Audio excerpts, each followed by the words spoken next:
Chapter 17, A Lesson in Reading. Of course, Justin did not escape that day, nor even that year. When they, Julie, put on a glove and went to pick him up, he submitted meekly enough, and in a short time he was back in his cage.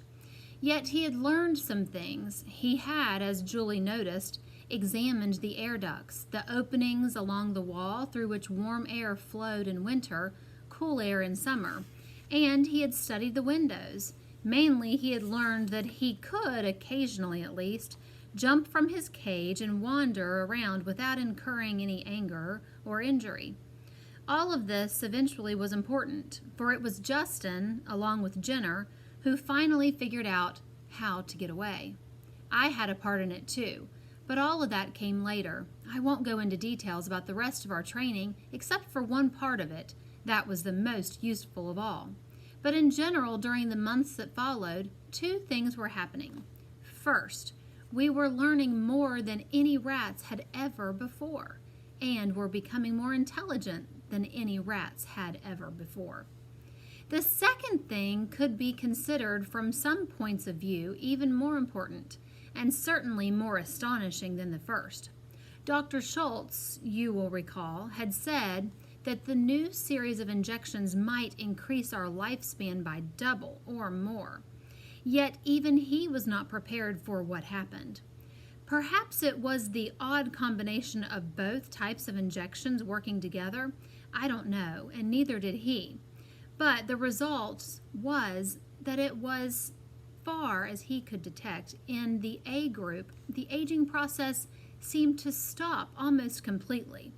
For example, during the years that we were in the laboratory, most of the rats in the control group grew old and sickly and finally died. So did those in B group, for though they were getting injections too, the formula was not the same as ours. But among the 20 of us in A group, no one could see any signs that we were growing older at all.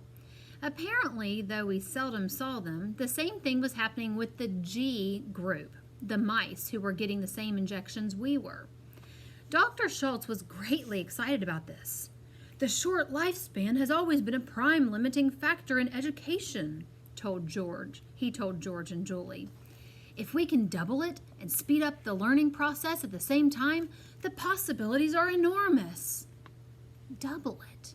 Even now, years later, years after the injections were stopped, we seem scarcely any older than we were then.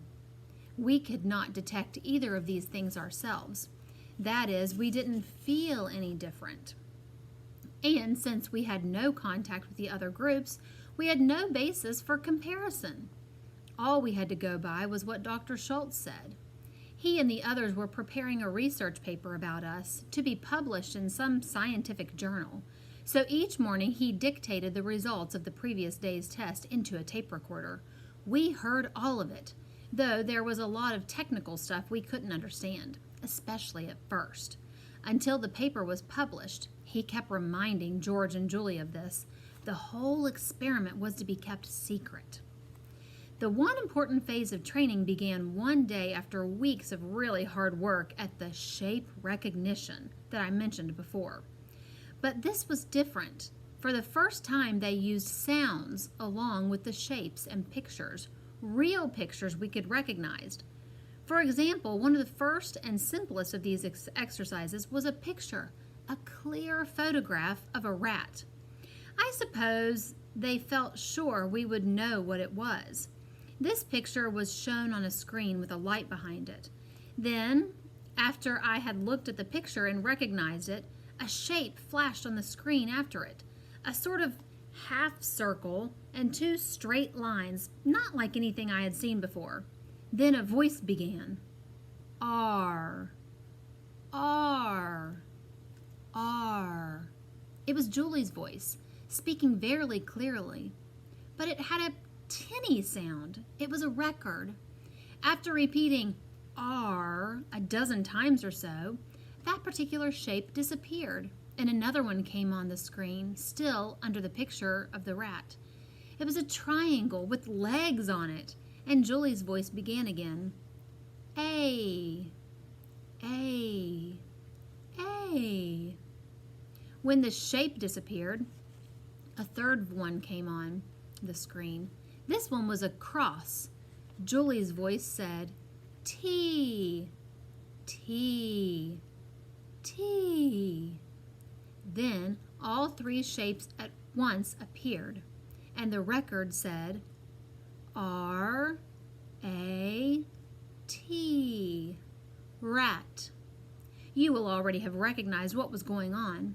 They were teaching us to read. The symbols under the picture were the letters R-A-T.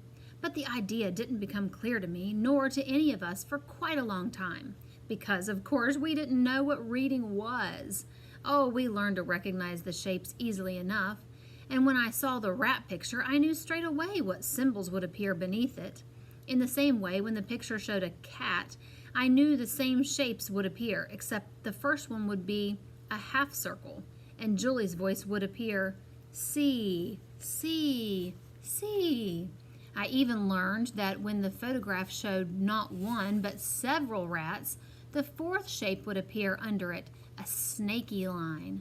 And the sound with that one was S, S, S.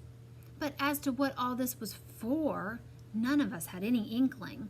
It was Jenner who finally figured it out. But this time we had developed a sort of system of communication, a simple enough thing, just passing spoken messages from one cage to the next, kind of like passing notes at school. Justin, who was still next to me, called to me one day, "Message for Nicodemus from Jenner. He says important." "All right," I said. "What's the message?" "Look at the shapes on the wall next to the door. He says to look carefully." My cage, like Jenner's, and those of the rest of A group, was close enough to the door so I could see what he meant. Near the doorway there was a large square piece of white cardboard fastened to the wall, a sign. It was covered with an assortment of black markings to which I had never paid any attention, though they had been there ever since we arrived. Now, for the first time, I looked at them carefully, and I grasped what Jenner had discovered. The top line of black marks on the wall were instantly familiar. R-A-T-S. As soon as I saw them, I thought of the picture that went with them. And as soon as I did that, I was, for the first time, reading. Because, of course, that's what reading is, using symbols to suggest a picture or an idea. From that time on, it gradually became clear to me what all these lessons were for. And once I understood the idea, I was eager to learn more, and could scarcely wait for the next lesson and the next. The whole concept of reading was, to me at least, fascinating. I remember how proud I was when, months later, I was able to read and understand the whole sign. I read it hundreds of times, and I'll never forget it. "Rats may not be removed from the laboratory without written permission." And at the bottom, in smaller letters, the words NIM. But then a puzzling thing came up, a thing we're still not sure about even now. Apparently, Dr. Schultz, who was running the lessons, did not realize how well they were succeeding. He continued the training with new words and new pictures every day, but the fact is, once we had grasped the idea and learned the different sounds each letter stood for, we leaped way ahead of him. I remember well during one of the lessons looking at a picture of a tree. Under it the letters flashed on, T-R-E-E.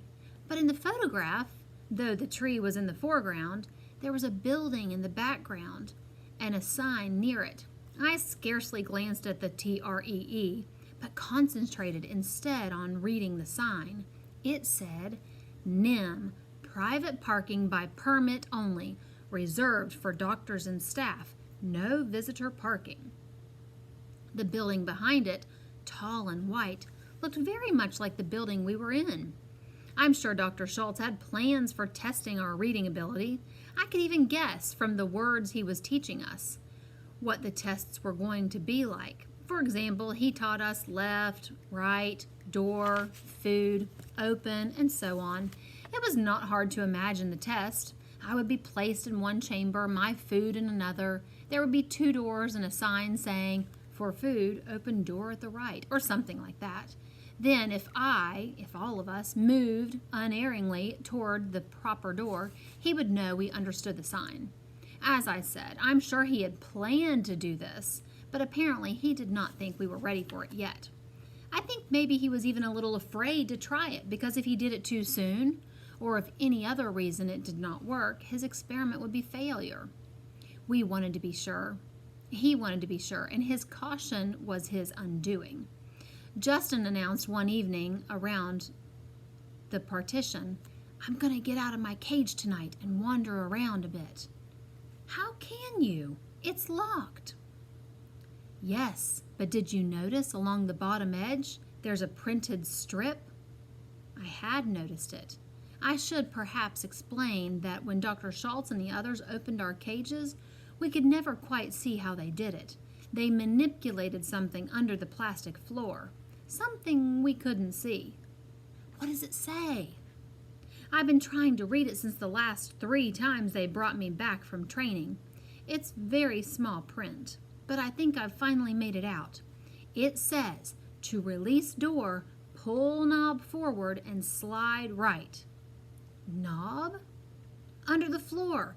It's about 1 inch back. There's a metal thing just in front of the shelf. I think that's the knob, and I think I can reach it through the wire. Anyway, I'm going to try." "Now?" "Not until they close up." Closing up. It was a ritual Dr. Schultz, George, and Julia went through each night. For about an hour, they sat at their desks, wrote notes in books, filed papers in cabinets, and finally locked the cabinets. Then they checked all the cages, dimmed the lights, locked the doors, and went home, leaving us alone in the still laboratory.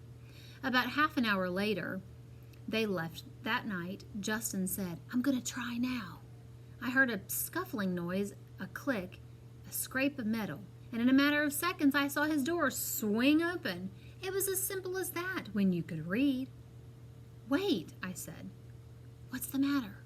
"If you jump down, you won't be able to get back in. Then they'll know." I thought of that. I'm not going to jump down. I'm going to climb up the outside of the cage. It's easy. I've climbed up the inside 1,000 times. Above these cages there's another shelf, and it's empty. I'm going to walk along there and see what I can see. I think there's a way to climb the floor and up again. Why don't I go with you? My door would open the same way as his. Better not this time, don't you think? If something goes wrong and I can't get back, they'll say, "It's just A9 again." But if 2 of us are found outside, they'll take it seriously. They might put new locks on the cages. He was right, and you can see that already we both had the same idea in mind, that this might be the first step toward escape for us all.